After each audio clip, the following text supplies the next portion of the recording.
लगातार कुछ खबरें आ रही है इस तरह की जिससे लगता है कि बीजेपी के हाथ में बटेर लग गया है। कुछ चीजें मैं आपके मीडिया का कैरेक्टर बताना चाहता हूं। झारखंड में एक शेड्यूल कास्ट की लड़की थी, एक मुस्लिम कम्युनिटी का लड़का था, उसने उनको जिंदा जलाने की कोशिश की, उनकी मौत हो गई।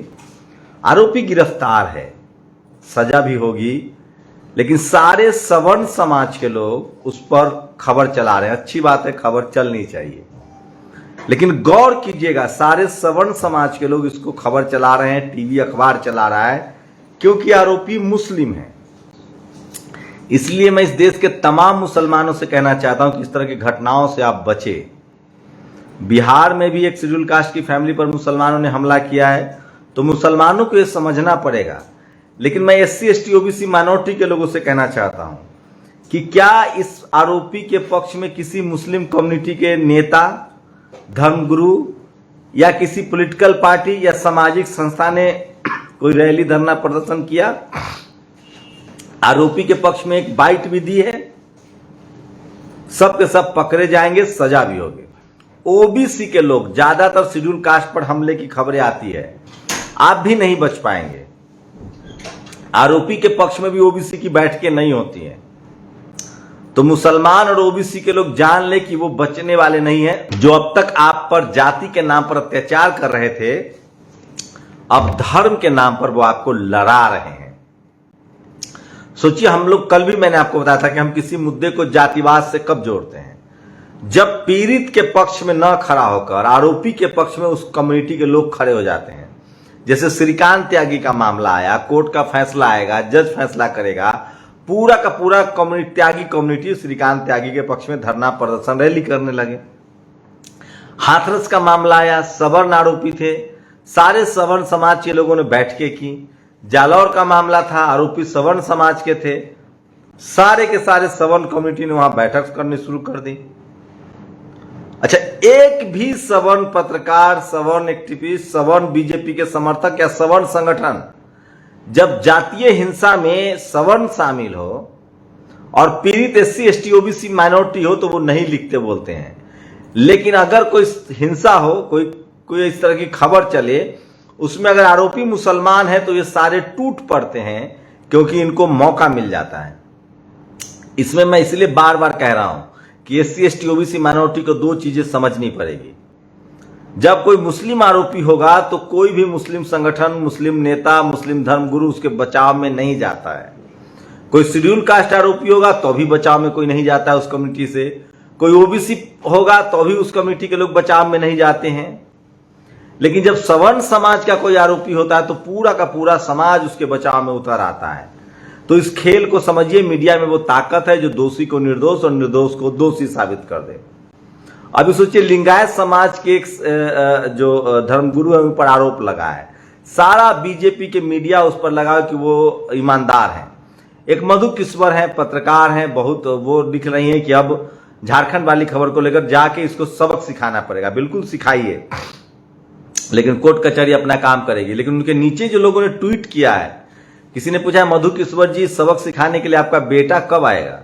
मधु किस्वर जी, आप आइए झारखंड और इस नेतृत्व कीजिए इस झुंड का, घर में बैठ के मत लिखिए। तो अवेयरनेस बहुत आई है, लोग मधु किस्वर जैसे लोगों से सवाल पूछे, तो इस तरह किसी तरह के बहकावे में मत आइए। अगर कोई क्राइम होता है तो डेमोक्रेटिक तरीके से, संवैधानिक तरीके से उसके खिलाफ खड़े होइए, चाहे वो किसी जाति धर्म का आदमी हो। लेकिन एससी एसटी ओबीसी और माइनॉरिटी के लिए अलार्मिंग है कि आप क्राइम करके नहीं बच सकते हैं, चाहे वो जाति के आधार पर क्राइम कीजिए, चाहे वो धर्म के आधार पर क्राइम कीजिए, क्योंकि आपके खिलाफ पूरा मीडिया है, पूरा सिस्टम है, पूरा जुडिशियरी है। इसलिए मैं कह रहा हूं कि इस देश के एससी एसटी ओबीसी माइनॉरिटी के लोगों को किसी भी कीमत पर, किसी भी तरह के धार्मिक, जाति या लिंग के आधार पर हिंसा में शामिल नहीं होना चाहिए, वरना आप बचेंगे नहीं। लेकिन सवाल है कि उसको आप जातिवाद से और धर्म से नहीं जोड़ सकते हैं। क्या कोई मुसलमान जब क्राइम करता है तो पूरी कम्युनिटी उसके साथ खड़ी होती है? अगर नहीं तो वो उस व्यक्तिगत आदमी का क्राइम है। क्या जाति के आधार पर कोई मुसलमान एससी एसटी ओबीसी का शोषण करता है? ये नहीं देखा गया है। उसी तरह से ओबीसी के लोग जाति के आधार पर शेड्यूल कास्ट का शोषण करते हैं, शेड्यूल ट्राइब का शोषण करते हैं। लेकिन वो ग्रामीण इलाकों में, जैसी वो कॉलेज यूनिवर्सिटी आते हैं जो पावर सेंटर्स है, वहां उनकी यूनिटी बनती है क्योंकि वो भी खुद शोषित हैं। लेकिन अगर आप जातीय हिंसा में शामिल है तो आप बच नहीं पाएंगे, सांप्रदायिक दंगे में शामिल है तो आप बच नहीं पाएंगे, लैंगिक हिंसा में शामिल है तो आप बच नहीं पाएंगे। वही सवर्ण समाज में देखा गया है कि वो अगर सवर्ण समाज का आरोपी है तो वो पढ़ना लिखना तो दूर है, वो उसके बचाव में रैली करने लगते हैं, धरना प्रदर्शन करने लगते हैं। इसी को हम लोग जातिवाद कहते हैं। तो चलिए, जस्टिस यूयू ललित जो है वो अब इस देश में बन गए हैं, 3 महीने का कार्यकाल है, लेकिन कुछ शानदार फैसले वो करके जा रहे हैं, ये मैं नहीं कह रहा हूं। जस्टिस यूयू ललित ने आज 2-3 बड़े फैसले कर दिए हैं। पहला तो उन्होंने गोधरे के सारे केस को रद्द कर दिया है। इतना ही नहीं, उन्होंने उसके बाद जो दूसरा बड़ा फैसला किया है उसमें बाबरी मस्जिद के सारे फैसले को रद्द कर दिया है। कुछ लोगों ने अच्छी प्रतिक्रिया दी है, मैं चाहता हूं कि उसको एक बार पढ़ के सुनाऊं। पहले तो उत्तर प्रदेश के गोंडा में शेड्यूल कास्ट फैमिली पर यादव फैमिली ने हमला किया है। अगर इसमें पूरा यादव कम्युनिटी उस पीड़ित को बचाने आएगा तो हम उसको भी जातिवाद मानेंगे। लेकिन वो जाति के आधार पर ये अत्याचार कर रहा है, उसको सख्त सजा हो। इससे पहले एक दलित टीचर के साथ इस तरह का व्यवहार हुआ था, वो भी जातिवाद का मामला है, क्योंकि ओबीसी का कास्ट प्रैक्टिस है शेड्यूल ट्राइब के साथ, इसको मानना पड़ेगा। और उत्तराखंड में सारी नौकरियां बीजेपी के नेताओं के रिश्तेदारों को और आरएसएस वालों को दे दी गई विधानसभा में। और सोचिए कि किस तरह से चल रहा है। नए चीफ जस्टिस और अमित शाह के वकील रहे यूयू ललित जी के आते ही कुछ फैसले जो बड़े होने वाले हैं, मैं चाहता हूं उसके बारे में आपको बताऊं। राफेल की जांच करने वाला केस खत्म, 3 महीने का कार्यकाल है और 70,000 केस पेंडिंग है सुप्रीम कोर्ट में।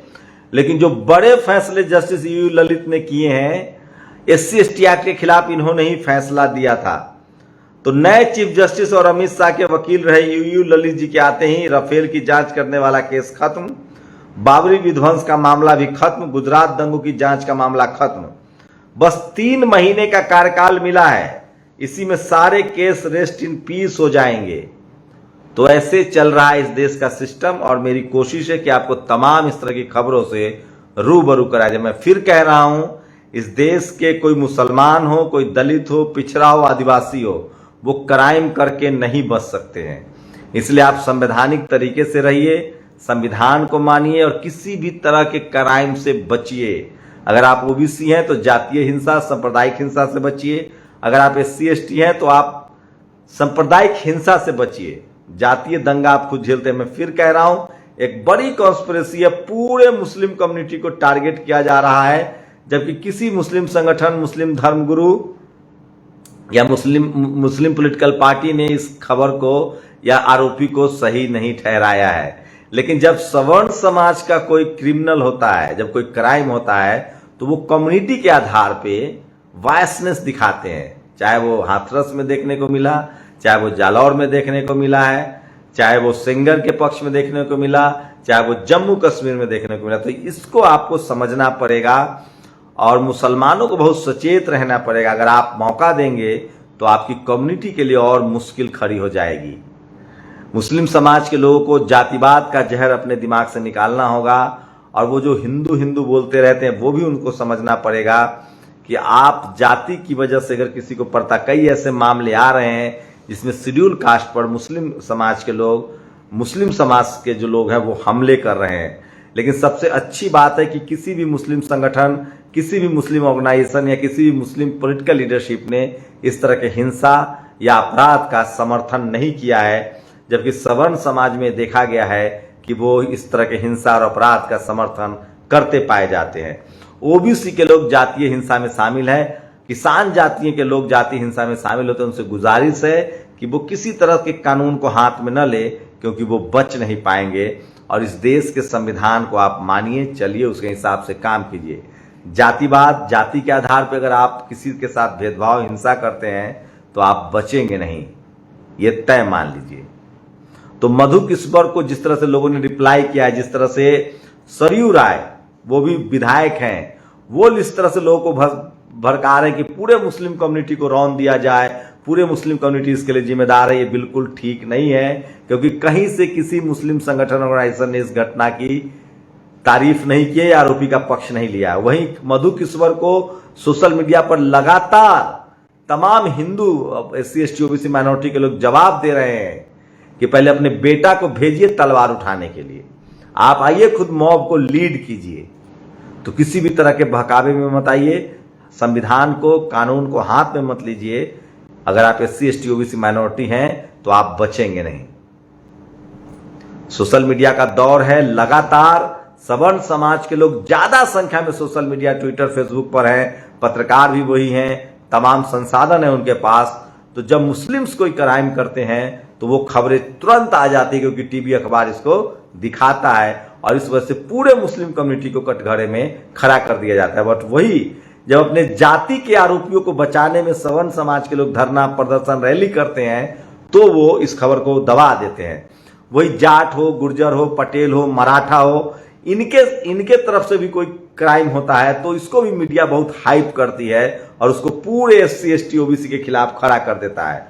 लेकिन अभी भी देखा गया कि जाट, गुर्जर, पटेल, मराठा जो हैं वो इस तरह के जातीय हिंसा में जब शामिल होते हैं तो उस व्यक्ति के पक्ष में वो तबका खड़ा नहीं होता है। अगर आप हो रहे हैं तो आप भी जातिवादियों के लिस्ट में माने जाएंगे। पूरी बातचीत कैसी लगी, आपकी प्रतिक्रिया बहुत जरूरी है। शुक्रिया।